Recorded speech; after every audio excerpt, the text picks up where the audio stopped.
1st, a vote that will have a big impact on taxes in Nassau. News 12 Long Island's Christine Insinger is in Mineola now with that story. Christine? Well, lawmakers here just a short time ago voted not to increase property taxes in next year's budget. It is a budget that Republicans tonight are calling fiscally sound, one Democrats and NYFA warn could come with some big cuts ahead.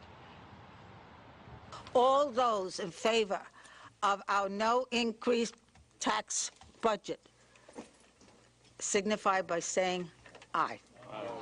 Nassau lawmakers tonight unanimously passed an amended $2.9 billion budget for 2015 without increasing taxes, as was proposed by County Executive Mangano earlier this year. The budget calls for recovering the value of bond premiums and restructuring debt. It also slashes $50,000 in funds for a Freeport food pantry, one of Nassau's largest.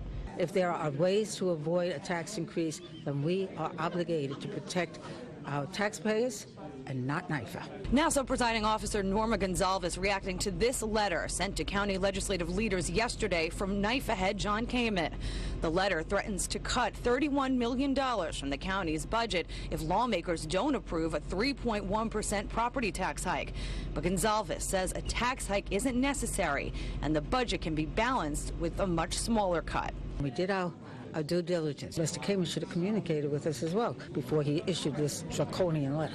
Minority Leader Kevon Abrahams disagrees. We feel there's still areas to cut, and we'll be happy to work with NYFA to make sure that we're able to live up to our end of the bargain and making sure we address the $31 million that needs to be cut.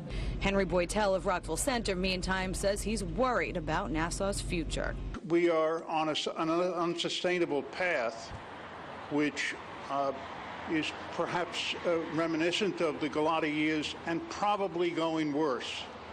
Now, the budget also includes an additional $1 million for mental health funding. That includes chemical dependency programs. Lawmakers say that is a move aimed at helping to tackle the heroin epidemic that is still happening here in Nassau County. We're in Mineola tonight. Christine Insinger, News 12, Long Island. Stone Lee.